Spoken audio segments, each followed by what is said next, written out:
I'm back. Let's get right back into the trial. I still can't believe two of the people still go with guilty, even though we've all but proved that there's another person here. Hi, Gina.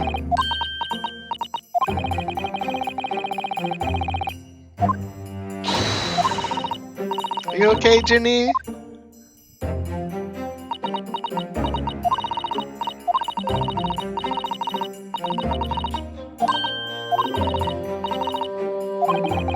We did see the picture, but we knew what you were up to. You just wanted to check for the manuscript.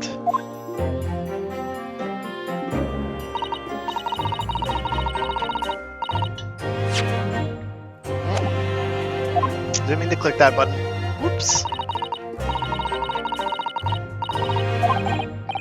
That's only because we don't have the other image.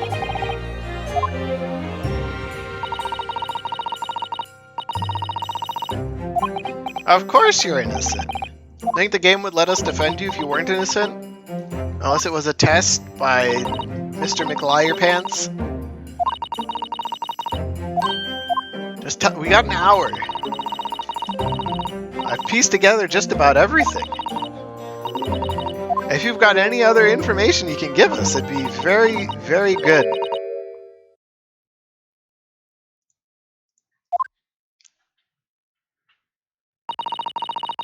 After we'd had that dinner at your place.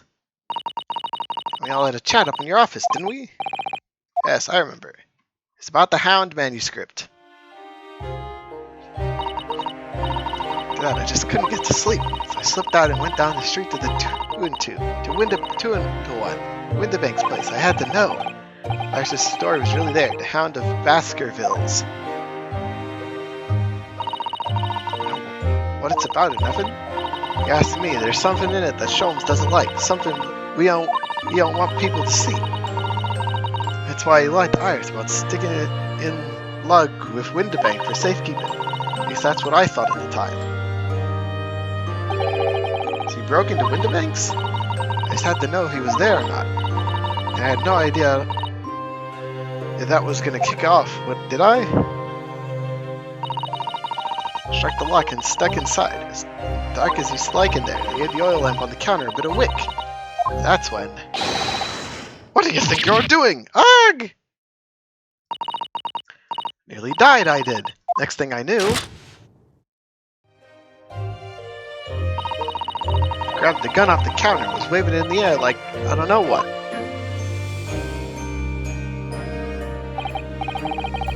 Oh, here that girl was in here this afternoon. I didn't think pickpockets were in for armed robbery. The mantle script. Have you got it here? Sholmes leave a load of papers with you? A story. I beg your pardon? The Hound of the something or other. It's here. I want to see it. I'm sorry, young lady, but I'd sooner die than relinquish an article belonging to one of my customers. I don't want it. What'd I do with it? I just want to see if it's here, that's all. Oh, you want to see it, do you? I don't know if Sholmes really pawned it here or not. Please, just let me see it, and I'll go. Oh, very well, then. But for pity's sake, stop waving my gun around, would you? And the old cove unlocked the storeroom door. We both went inside. It was there, all right. The mantle script. Sholmes weren't lying after all. Was all that just a check for me, Ginny? Anyway, then there was a bit of a kick-up out in the main bit of the shop. The Skulkin brothers arriving on the scene, yes. What was that noise? Someone's breaking in! Dear me, is there some burglars convention out here tonight I don't know about? I think I forgot to shut the door behind me, sorry. Better go and take care of it. Could I possibly have my gun back? Oh, I'll come with you, and... Now don't be foolish, young girl. You must stay right here. Don't leave this room under any circumstance. And with that, he took the gun off my hands and walked back out into the shop. I'm back in the storeroom, like he said, straining my ears in the dark to hear what was going on. Sounded like they got into a bit of a scrap. Started to think I should help, see? I was just about to go out of the storeroom myself when... Bang, bang! I heard a couple of shots go off. 2, I think. Almost at the same time. there he was, right at my feet, lying face down on the floor, right next to the storeroom door, so I slammed it shut and locked it, quick as you like. Because you thought whoever shot me to the window bank might come for you? Yes, I went to grab the old cove's gun. I put up a fight at least. I got a better look at him. I knew.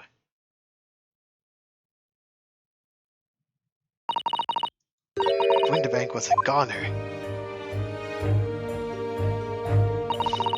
I felt funny in the head all of a sudden. Kinda dizzy. After that, I don't remember nothing. That must be when you passed out, Gina. If I hadn't done what I'd done, old Cove might still be alive. Tell the police everything you just told us? Of course I did. They didn't believe a word of it, did they? All I said was, if I kept telling lies, it'd make things even worse for me. Be alright, Ginny, don't worry. Just stay strong a little longer. Bruno's about to put the real culprit through the mill. Yes, the mill. That Cove, what was there in the afternoon? That Egbert Benedict. Still remember how he looked at me, like I was nothing. He was there that night. Don't know his real name yet, but I'm convinced he's involved somehow. Anyway, thank you for telling us what happened, Gina. I appreciate your honesty. You what? Leave it all in Runo's capable hands now, Ginny.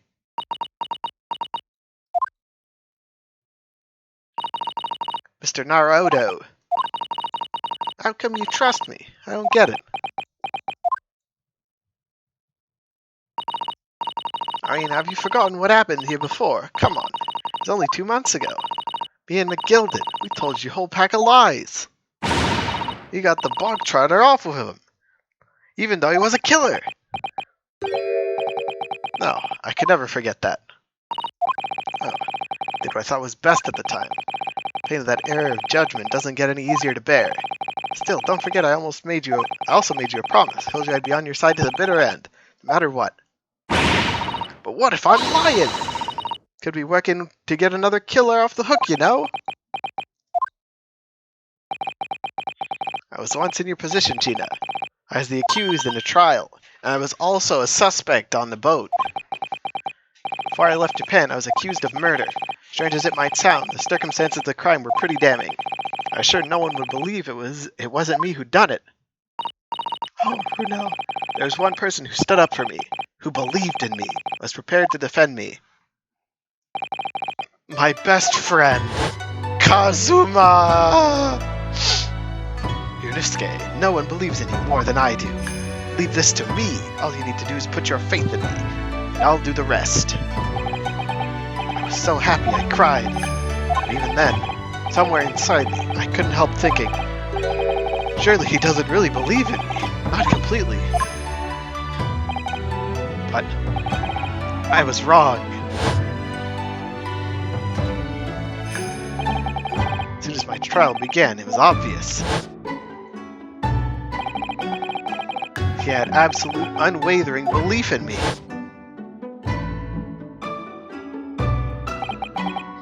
And in turn, I developed an absolute, unwavering belief in him.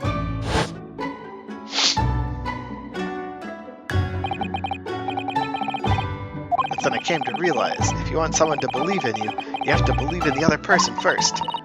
What are you saying? I promise you, Gina, that no matter what happens, I'll keep believing in you. You don't need to worry, and I won't let you down.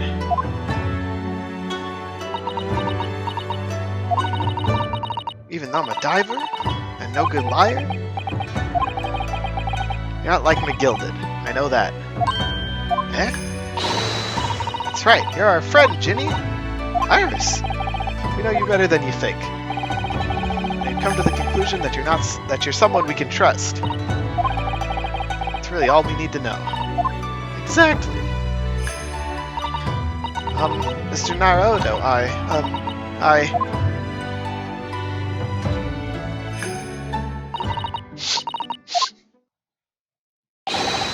And Gina Lestrade and her legal representative. Court proceedings are about to resume. Please head into the courtroom immediately. Yes, of course. Thank you. I've been a defendant and a defending lawyer in my time, so I knew only too well just how hard it was to put all your faith in another. And I also knew just how hard it was to bear the burden of another putting all their faith in you. This is it at last, the final chapter, the final battle. Wish me luck, Susato-san. And I hope you're watching over me too, partner Kazuma.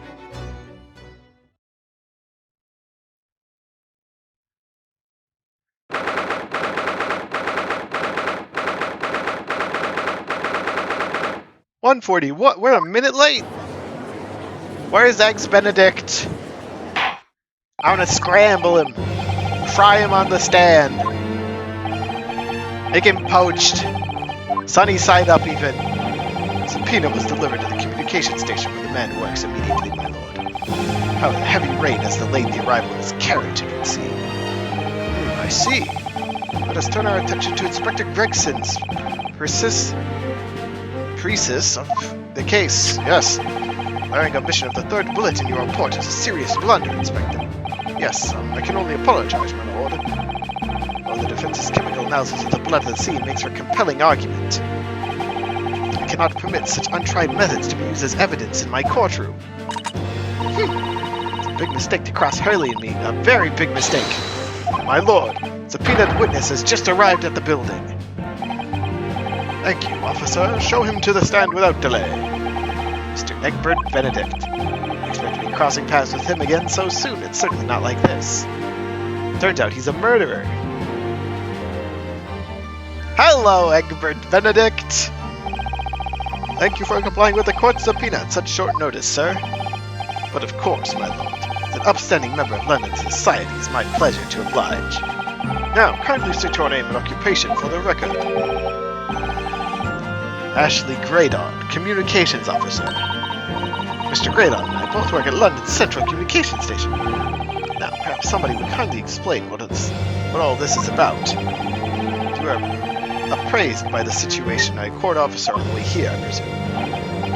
Yes, I was. Something to do with the murder that took place at a pawnbroker's on Baker Street. And some nonsense about me having been there on the night in question. That is the accusation, indeed.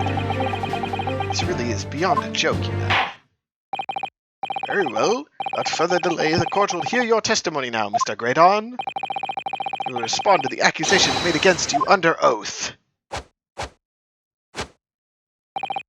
Gladly, my lord. Gladly. He's going to tell all sorts of stupid lies. Or he's going to give a very short testimony that we won't have much to do with.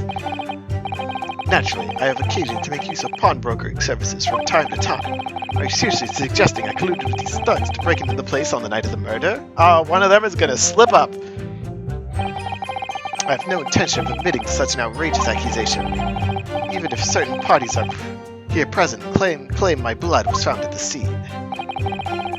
Some Saramount detective's homebrew tincture can hardly be taken as serious evidence. So, you deny the accusation completely, do you? I must say, I'm dismayed. Highest court in the land to be swayed by this self-professed detective's toy. It was the will of the jury, and our great British justice system demands that the jury's will is upheld.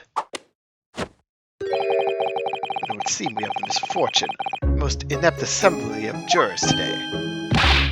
By golly! How long am I expected to be detained here? If, following the defense's cross-examination, your involvement in this matter has not been established, you will be free to leave immediately. Good. I shall be away in time for afternoon tea, some small consolation at least. Let us not hold up Mr. Graydon any longer than necessary. Counsel, proceed with cross-examination. So we meet again, Mr. Egbert Benedict. Or is it Mr. Graydon? My apologies, you are? Ryunosuke Naruhodo, defense lawyer. We have met. If you say so. Ashley Graydon. Enchanted. So. Ooh, thanks for the hat. I trust we can conclude this quickly. I'm not holding your flashy hat while we do. Put it on! Wear the hat! Come on, man! Ah. Naturally, I have occasion to make use of pawnbroking services. Are you seriously suggesting I colluded with these thugs to break into the place on the night of the murder? Yes. Hold it! Have you seen these two men before? This pair? No, I don't associate with criminals. Said by a man who introduced himself as Egbert Benedict. I'd like to know who it is I have to thank for this. Who made this outlandish accusation against me? The young lawyer there in the black. It's a farce. Stop doing your little dance moves.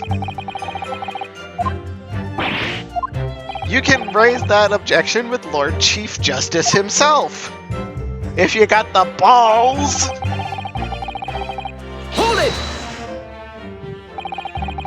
Where were you at around 1 in the morning, sir? Sleeping.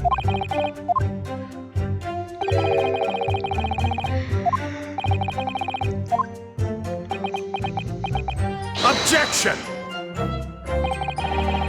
Listen carefully, my learned Japanese friend. You appear to be under a gross misapprehension on this point. The witness maintains he was not at the scene of the crime. He has no obligation to prove his absence. Alright. Let my voice rest a little bit while we slowly try to figure out what's going on, and then when something important happens, I'll pick up the voice acting.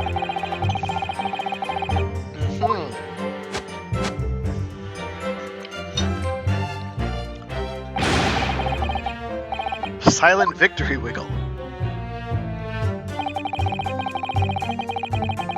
Hold it! It was found.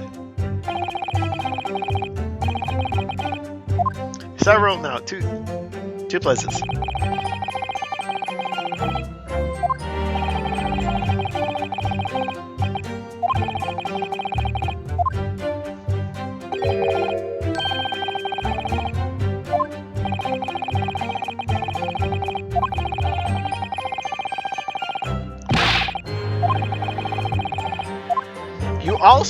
You met him too!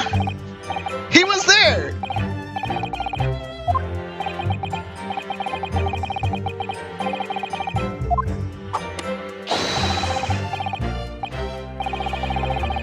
It's great on fairy tales. Excuse me! What is it, Mr. Pear?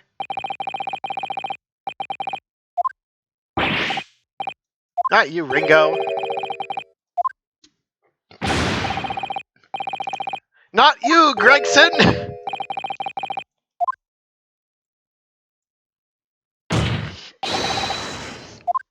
Nash, what do you got a problem with? Cor, blimey, Governor! You what? When Mr. Greydon spoke, a thought went through your mind? Would you care to share that thought with the court? Me thoughts? I know of many of them. It must have been him. You what? Answer the question, Nash.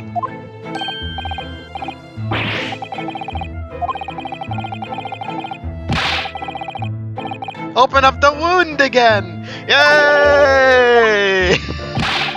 Where he took the bullet! It's only 2 days ago. It ain't gonna be healed up yet.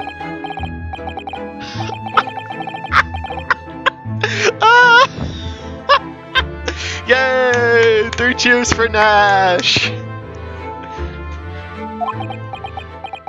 Oi, Van Zeeks, make sure this guy gets a shorter sentence, please.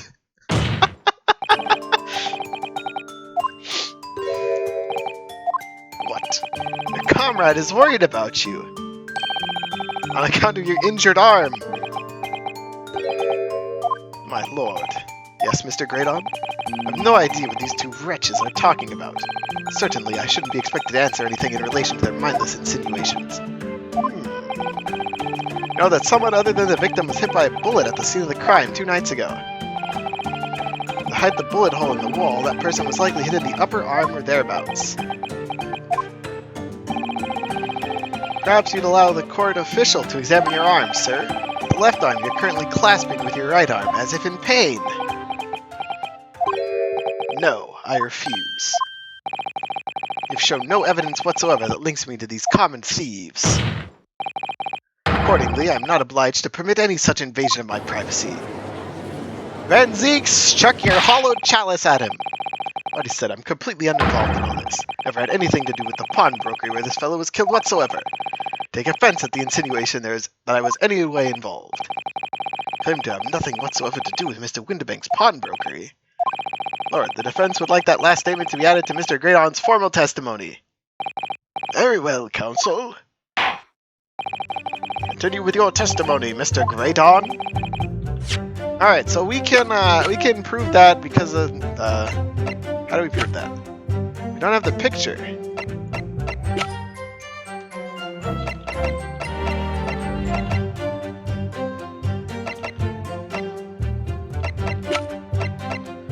He was there! He tried to steal the disc! Gregson can provide evidence of that! Gregson was there! Hold it! Never had anything to do with it.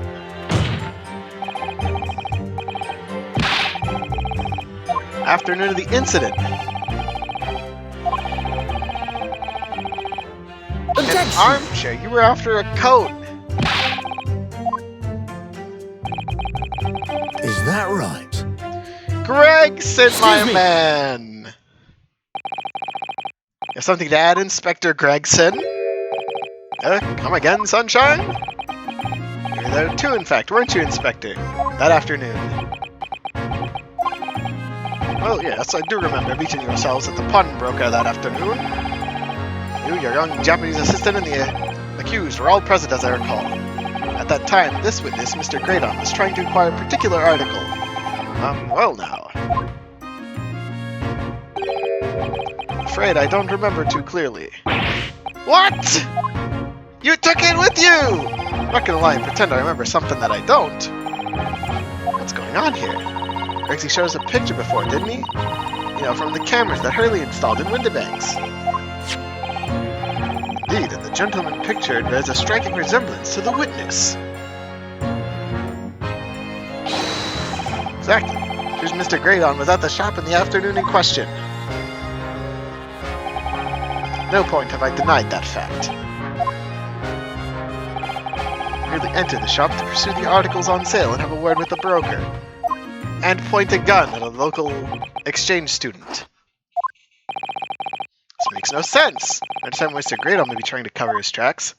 Why would Mr. Gregson be trying to avoid giving testimony about what happened? Oh yeah, because the disc is something we didn't want people to know was here.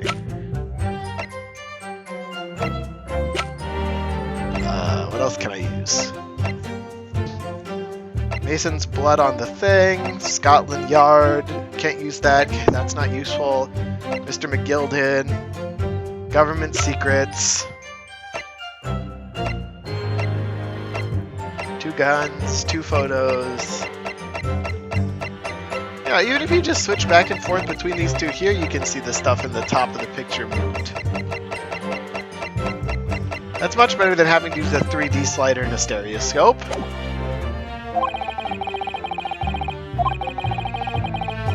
Less he says, the less chance he has of giving himself away.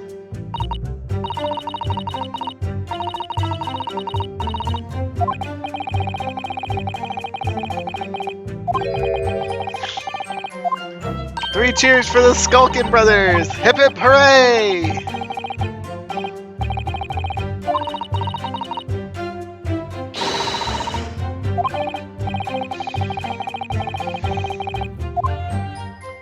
So I have to show him the disc.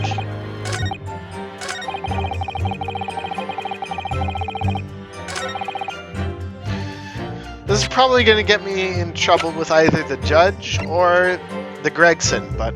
Objection! Have you ever seen this disc before, Mr. Greydon? Why, is it supposed to mean something? Disc was, until the day of his murder, in pawn at Mr. Windibank's shop, redeemed by the defendant, Miss Gina Lestrade, that afternoon. However, somebody mysteriously appeared to try to take it from her.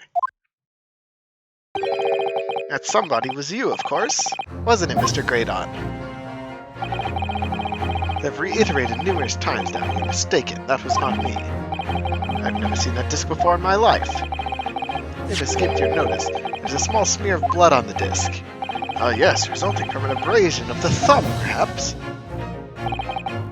That's right. The surface of the disc is covered in hundreds of tiny metal bumps. In the skirmish to acquire the disc, the thumb of the person who tried to take it suffered minor lacerations. So, while the disc bears remnants of that skirmish in the form of a smear of blood, the thumb of the person in question must bear their remnants also, in the form of a scratch! Good gracious, indeed it must! Mr. Graydon, refuse to allow a court officer to examine your arm before. Are you now going to refuse to allow us to examine your thumb? Because I have no doubt it bears a small scratch consistent with the smear of blood on this disc. Well, well. It seemed I underestimated you.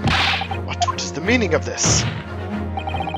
So you admit it now. Admit that you have a scratch on your thumb from when you attempted to take this disc from the defendant. Like how the skulkins are still standing there. Order, order! Well, Mr. Graydon? I fear there's been something of a misunderstanding here. Do not attempt to take the disc as you put it. No, quite the reverse. What are you trying to say? Really quite simple, you see. The disc was mine from the outset. There's some crime in taking an item you own out of pawn. What? It would seem, Mr. Graydon. In this piece of evidence, my learned friend has established a link between yourself and the incident. Accordingly, you will tell the court everything you know about this disc now. As you wish. I'm quite sure it has nothing whatsoever to do with the pawnbroker's murder. We're going to have to bring Magnus McGilded into this now, and I don't want to. I want him to stay dead. There's a note on the disc saying for McGilded, but the item belongs to me. The redemption ticket was stolen from me by the accused, that filthy gutterling, on the day in question. I proceeded at once to the shop in order to explain what happened. Of course, the disc was taken by the police. In other words, I had absolutely no reason to break into the shop later that same night. What about the other thing that McGilded had?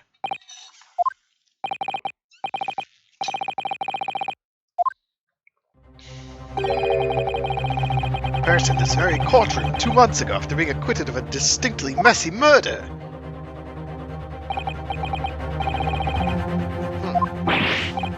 Good lord!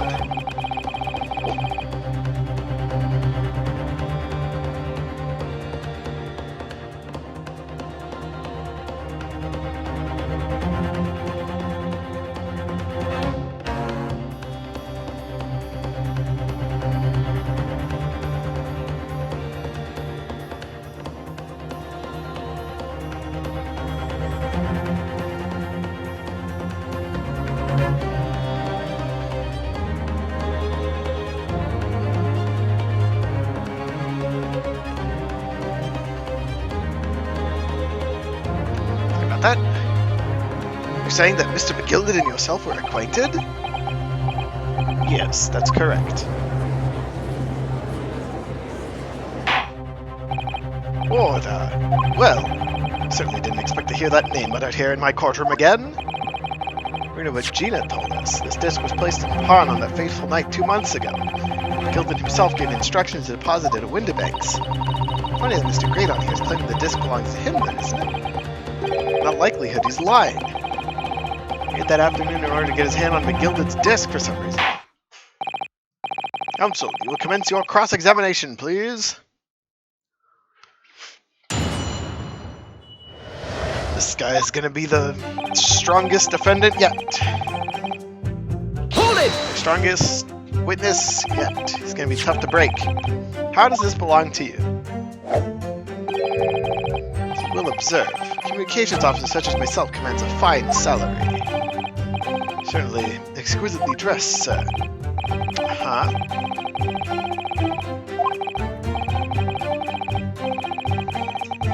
Misplaced your purse.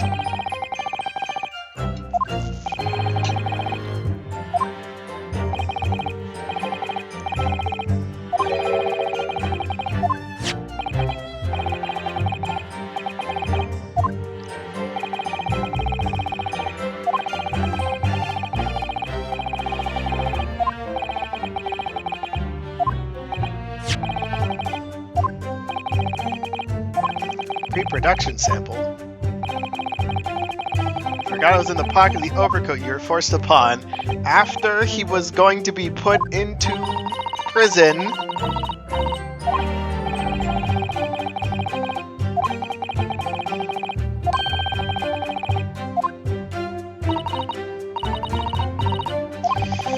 How do we prove that it's not his without proving that Gino lied on the stand utterly? Hold it!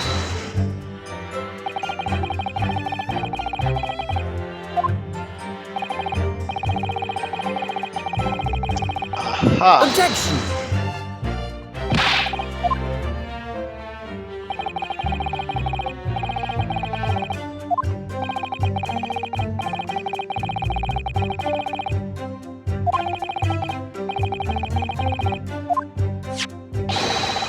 Objection!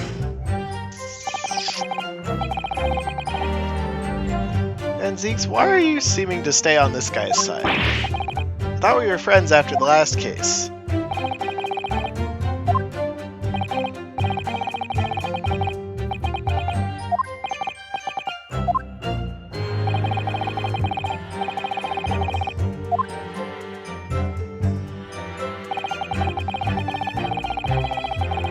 Hold it!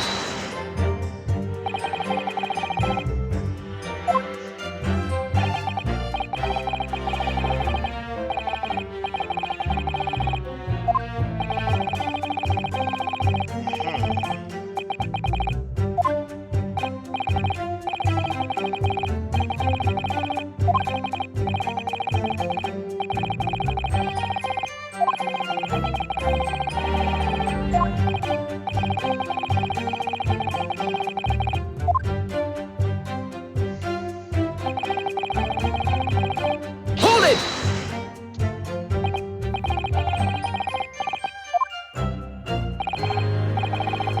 Yeah, Gregson took the disc. Is that right? How do you know that? Excuse me!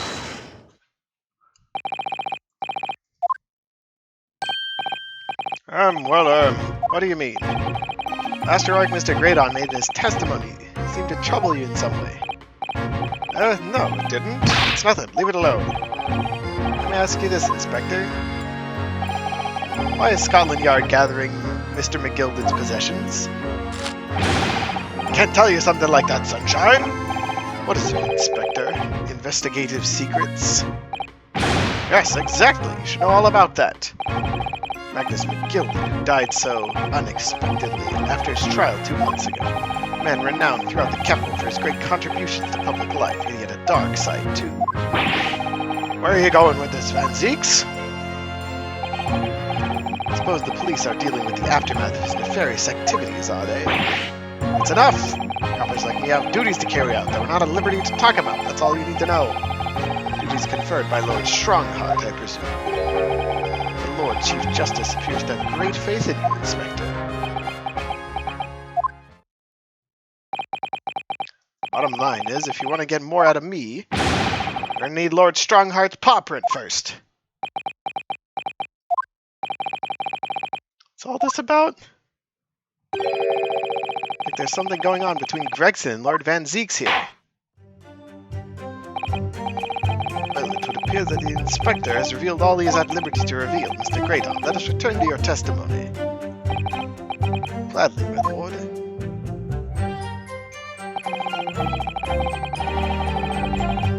Hold it! Perhaps you'd seen something of value among the forfeited items.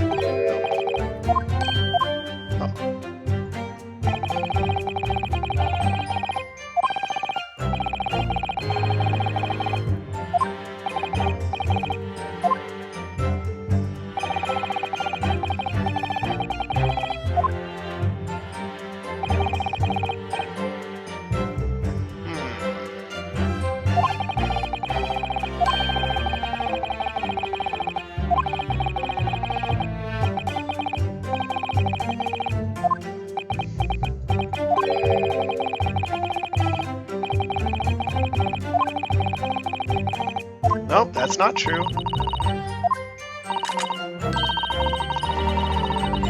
'Cause coat pocket and had it deposited at Windibanks. Then when he realized he was going to be arrested on suspicion of the omnibus murder, which he did, he threatened Gina and forced her to take the redemption ticket.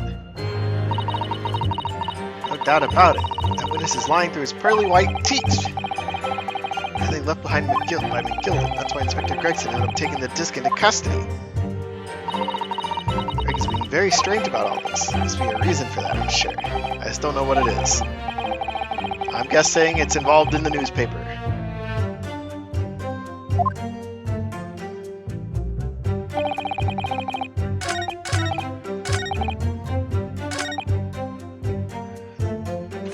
I'm going to present ye old ticket box. Objection! This disc was deposited at Windibanks on Magnus McGilded's instructions. You knew that, and you went there with the intention of obtaining it for yourself. Objection! Conjecture again, and in any case, the disc was taken into custody by the police that afternoon. The witness had no reason to visit the pawnbrokery again that Objection! night. Sorry, my learned friend. That's not true. What? Mr. McGilded has another article in Pawn at Windibanks. As the second pawnbroker's ticket proves. Ah. There were two articles belonging to Mr. McGilded in Windibanks pawnbrokery. The reason you broke into the shop that night was to recover the second one. Together with your two accomplices, the Skulkin brothers. Ugh.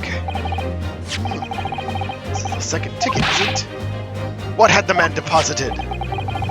Article description reads, one small box. Rather vague description, it seems to me.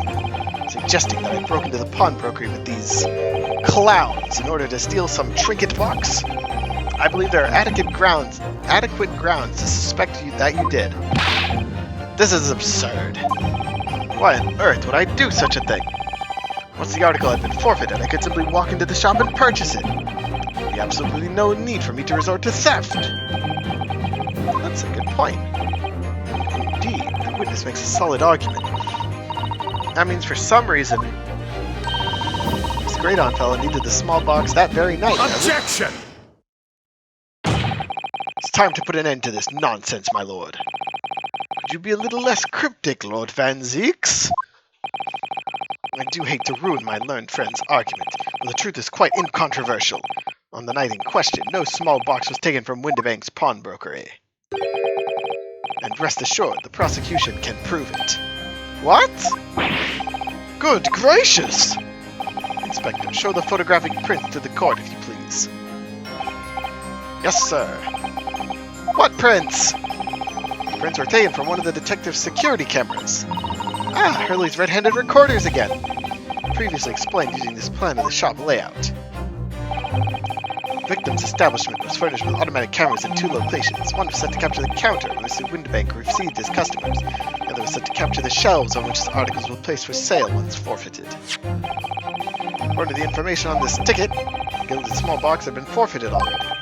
2 days before the incident, at 9 p.m., on the 13th April to be precise, it would have been on the shelves of forfeited items in the shop front. Now, what I have here is a print taken by one of the cameras about 2 hours before the incident, 11 p.m. on April 15th. The victim clearly has a very full shop, it would seem. Here we have another print. It was taken about 2 hours after the incident. Can I look back and forth at the two of them? Let's see, two pictures to compare. Must say, placing them side by side leaves me cold. Man, I wish I had a 3D slider that I could use. Dear me, that's starting to make my head ache. Obviously, at Scotland Yard, we considered theft as one possible motive in this case. We explored the possibility that something had been taken in addition to the victim's life. You might have already compared these two prints thoroughly, Inspector. Yes, sir. Counted every single item in each of these two photographic prints. But you didn't use a stereoscope!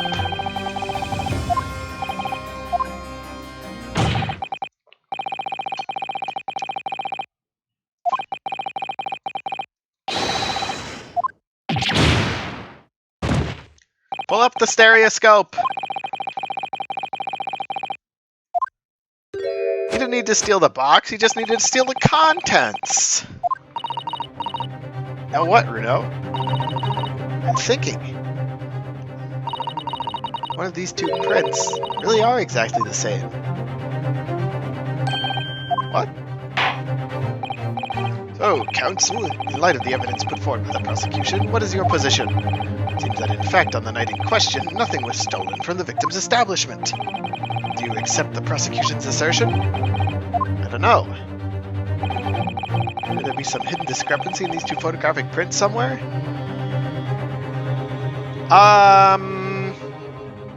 Use a piece of evidence. Before I give my answer, my lord, I'd like to try something, if I may. Try something? What do you mean, counsel? I'd use a certain piece of evidence from the court record to identify this discrepancy. Not entirely sure I follow. Which piece of evidence do you intend to use to help you identify a discrepancy? Take that! The stereoscope! I'd like to use this device, my lord, to view the two prints stereoscopically. Oh! Yes, you cut the bucket last! You can't resist it, can you? You got the cross-eyed compulsion! Turn number 3, what a surprise. Come on, Runo, let's put the pictures in place and see what this wonderful contraption can show us. There we go. Now, look through the eyepiece. Aha! Wasn't sure at first, but there's a clear discrepancy between these two prints. What? Must identify the location in question for the court, counsel. Indicate the precise location of the discrepancy of which you speak. It's right there! Granted, these two prints are almost identical. However, there's one minor discrepancy between them. What?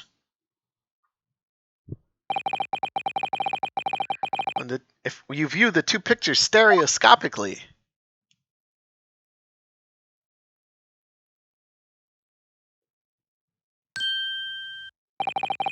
a single area stands out as being different. Location of this small box. Wait. Unbelievable. By Jove, you're right. How extraordinary. This tells us it's very simple. Mr. McGilden's small box was indeed not stolen from Windibanks on the night in question. However, there can be no doubt that somebody picked up this particular box and returned it to its place on the shelves, suggesting the small box originally deposited by Mr. McGilden is in fact, yes, the very same small box I identified in the prints. Mindless guesswork. What if it was? So a box was moved on the shelf, nothing more was stolen. Which means quite simply that nothing has changed. That may be true, but right, McGilden's box wasn't stolen then. Does the fact when it was moved like that change things? It changes everything!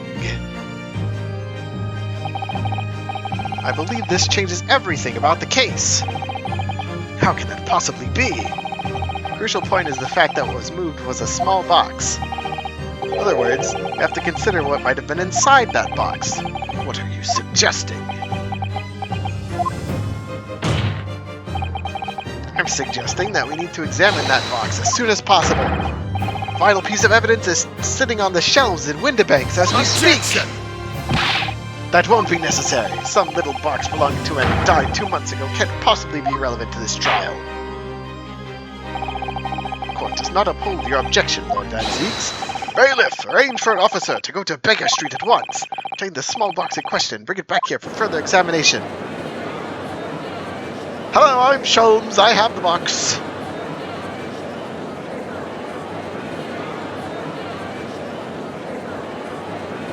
Don't worry, Van Zieks. We've got it under control. Right on, you're going down.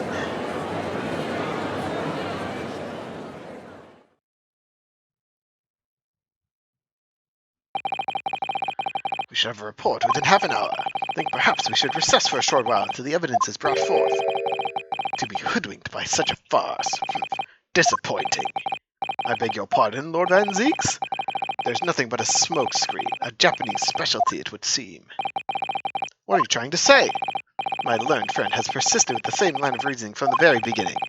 This witness's intent was to steal an article belonging to Mr. McGilded from the pawnbrokery. Yet common sense tells us that none of the articles have value enough to be worth stealing in the first place. Exactly! It would be beyond absurd to break into the place for the purpose of stealing such a commonplace property.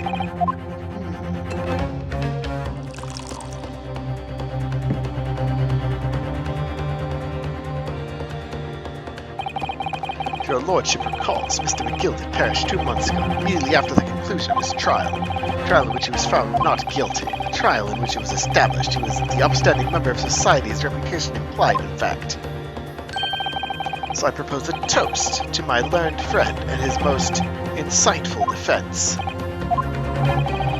articles this upstanding member of society pawned were entirely ordinary. Black overcoat just happened to have a music box disc in one of its pockets, and a small box. I assure you, I wouldn't accept even if the man tried to make a gift of such things to me. Now, that does make rather a lot of sense. Not as if it was gold or jewels, is it?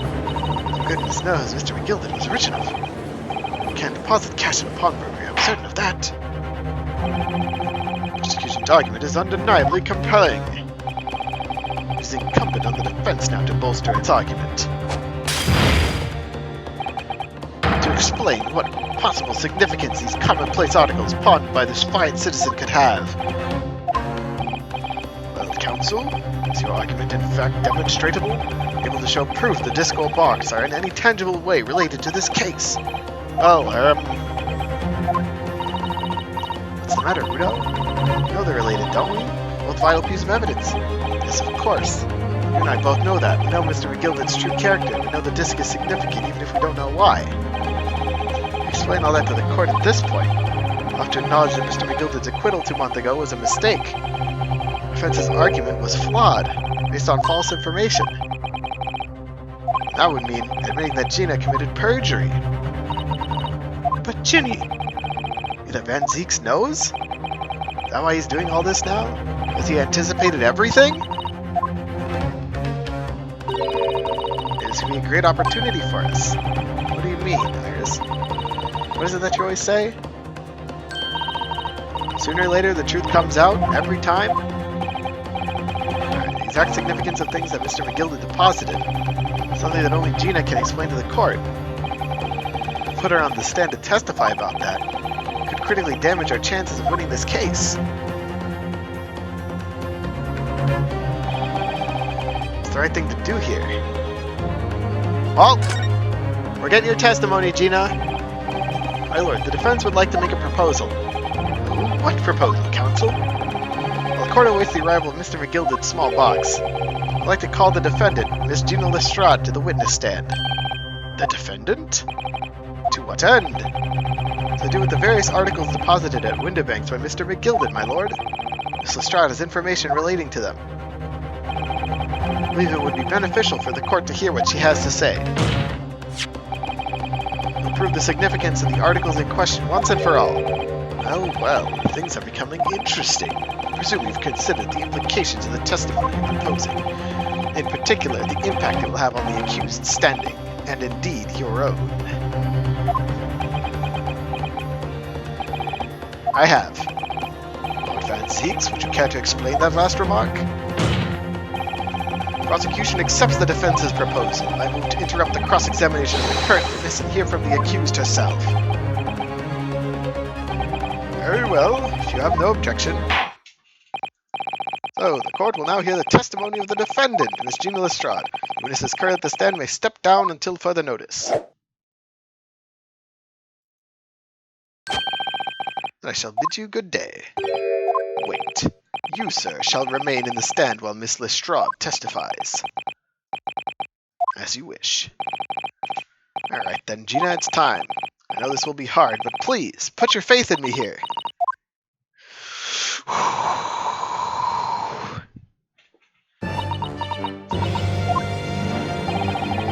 Articles that Mr. McGilded has deposited in Windbank's pawnbrokery are intimately related with the omnibus case, the trial in which he was heard in this courtroom 2 months ago. Yes, I remember this young lady being brought before me in that trial as well.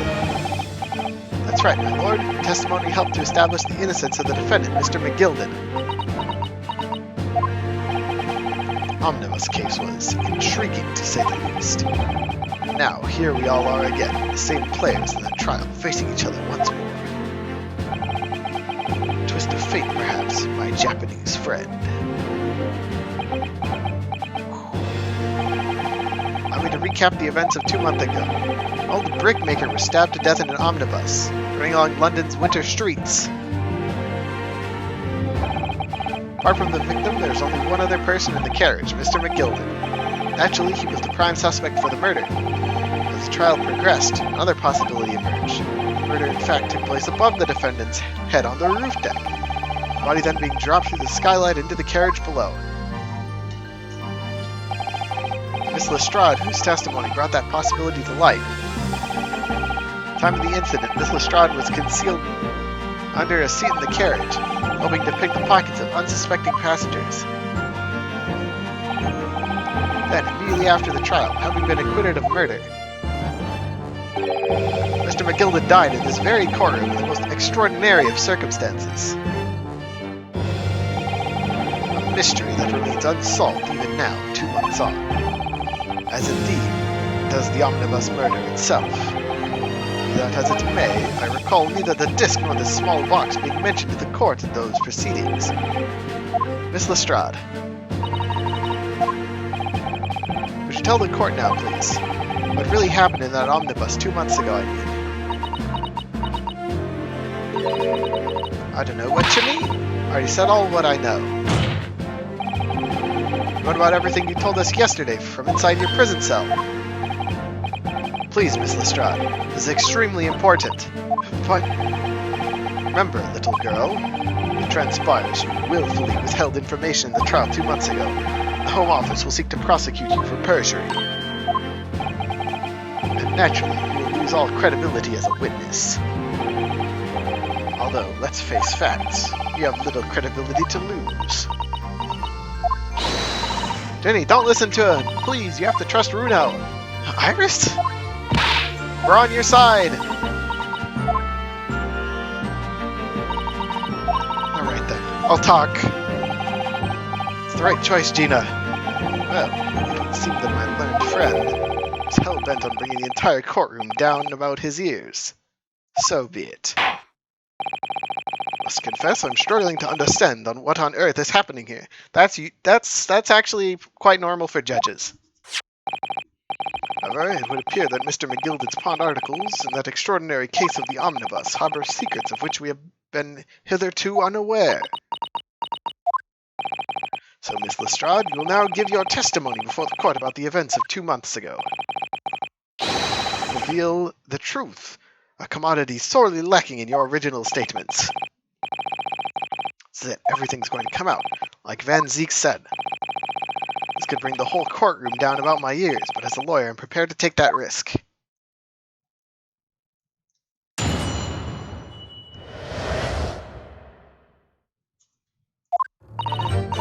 Truth is, that Brickmaster Cove was in the cabin of the omnibus the whole time. The Irishman dragged me out from under the seat, saw that disc on the floor. All of a sudden, I heard a scream from over me head. That pair on the roof deck went to call the slops.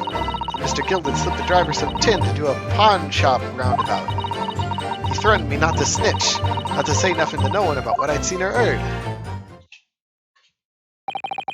Good grief, this is outrageous. What you just told the court bears almost no resemblance to your testimony 2 months ago. As you say, my lord. Then there's every chance I may have adjudicated error in Mr. McGilden's trial. It sounds very much as if the man deliberately deceived this court in effort to cover up the most wicked of schemes. Without doubt, your lordship is correct. A great injustice was done within this courtroom 2 months ago.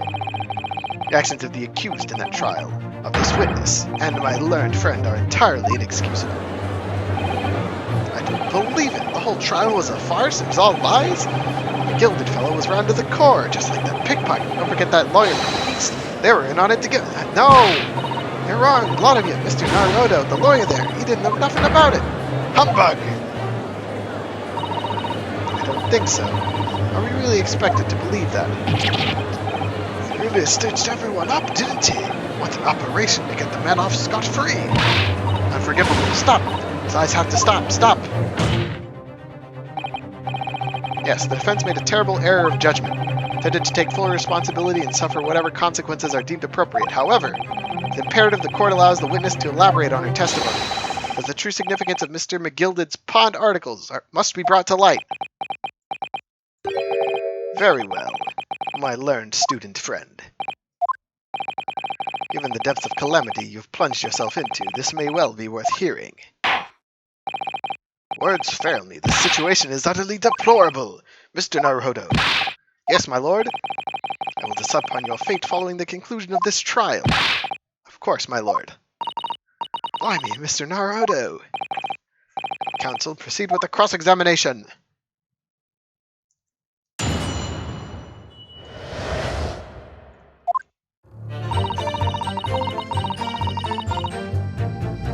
Okay.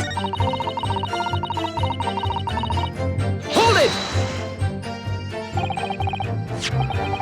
Whew. Oi! What are you two talking about back there, eh?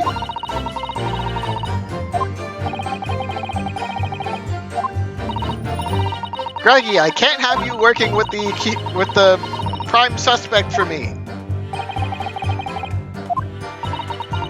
Not to say a word about what I'd seen or heard to no one. Disc and all.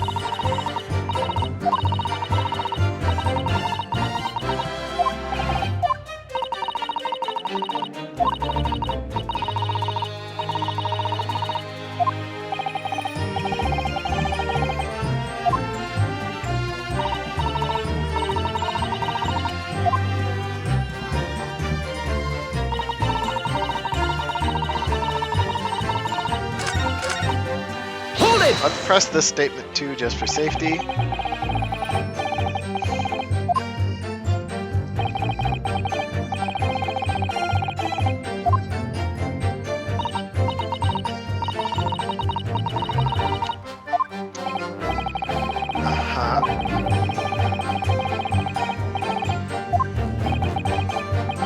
False testimony.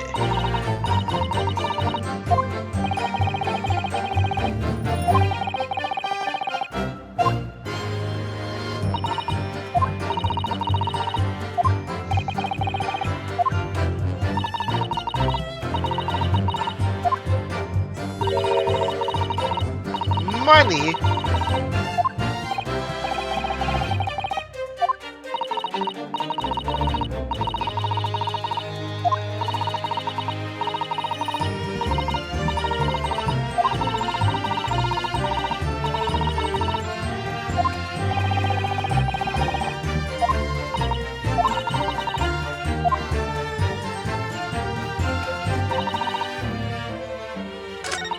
Hold it! Okay. Fair play in first.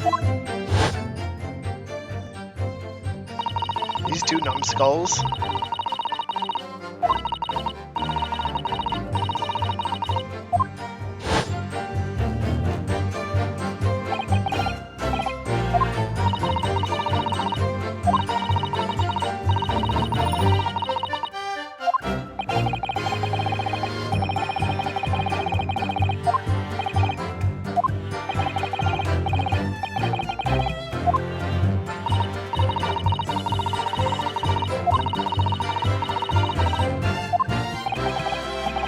Yes, Beppo.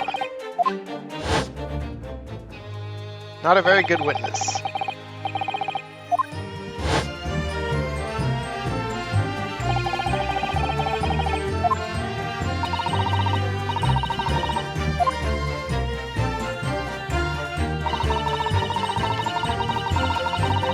Hold it!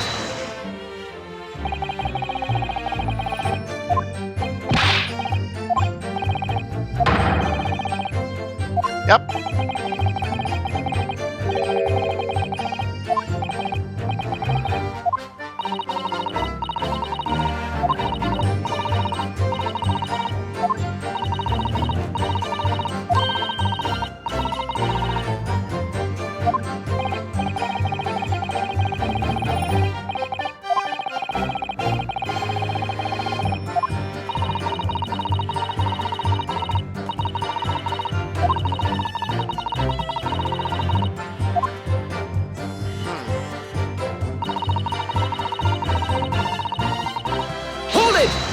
Okay, we pressed your last statement.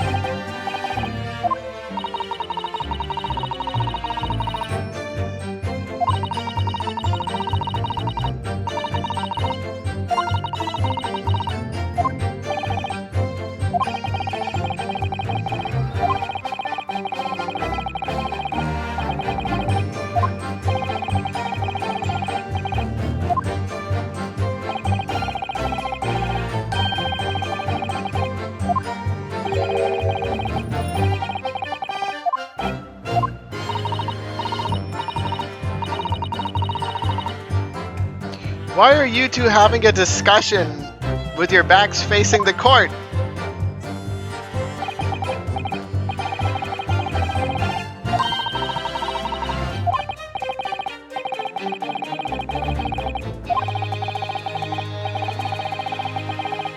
I just did! I pressed every statement!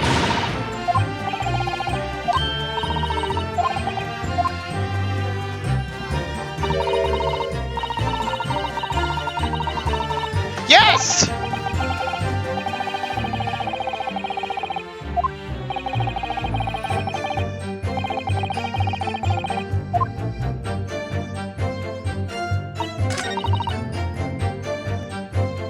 Huh. Hold it!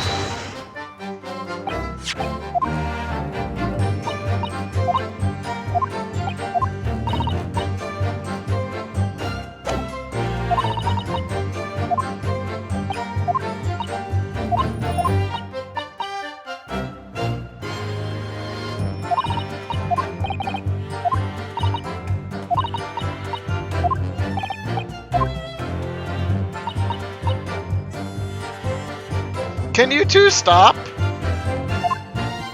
How do I present evidence to them?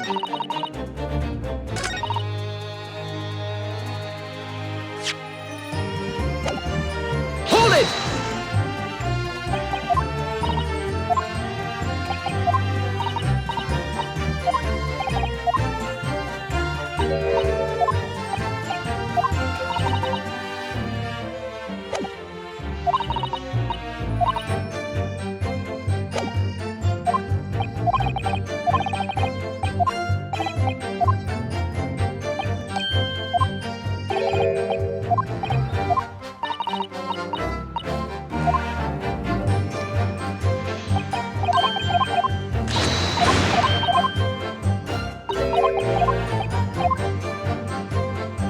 How do I get them to notice me?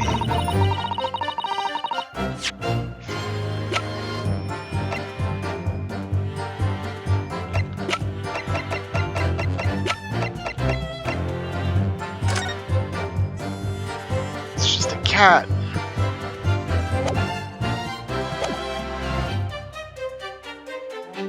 Hold it!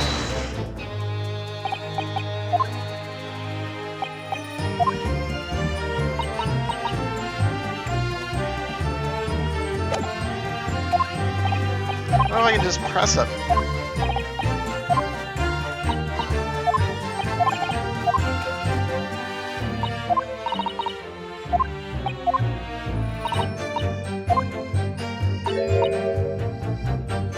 Excuse me! Greg said!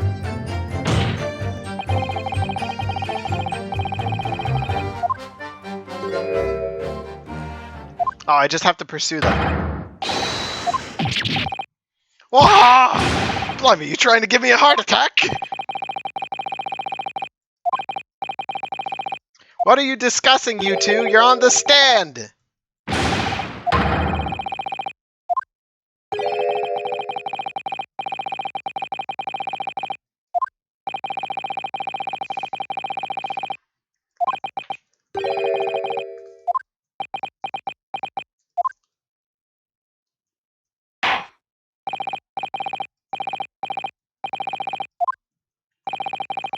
We now have a reasonable understanding of what actually transpired on the omnibus. It appear on that night 2 months ago. A negotiation was taking place on the omnibus. Negotiation concerning this disc. However, matters did not run smoothly. The parties involved began to quarrel over price. McGilded took what he wanted by force, at the expense of the other man's life. Which proves my point. This disc is clearly extremely valuable in some way. I don't know why. 2 days ago, precisely 2 months after the omnibus incident, Mr. McGilded's coat and its contents were due to be forfeited. I don't know what I should do with the ticket. I mean, the cove died right after his trial. I knew that. So you decided you would try to claim the articles as your own. Why not, eh? They're only going to be forfeited. Why shouldn't I have got them? Anyway, you can't blame me for thinking about it. Thinking ain't no crime. Miss Lestrade, it would appear Mr. McGilded was prepared to kill in order to take possession of this disc. You know why that would be. Eh? I ain't got a clue. I reckon it must be worth a fair bit of brass. He's probably gonna sell it. You can't blame me for thinking that. Thinking ain't no crime. My lord. Evidence your lordship requested has been located and is ready for the court's inspection, sir. It's an empty box.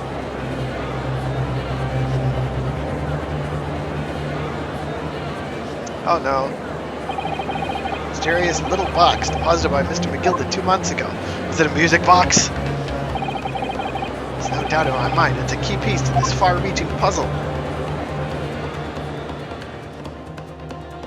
Oh boy, another to be continued. Hoo hoo hoo hoo!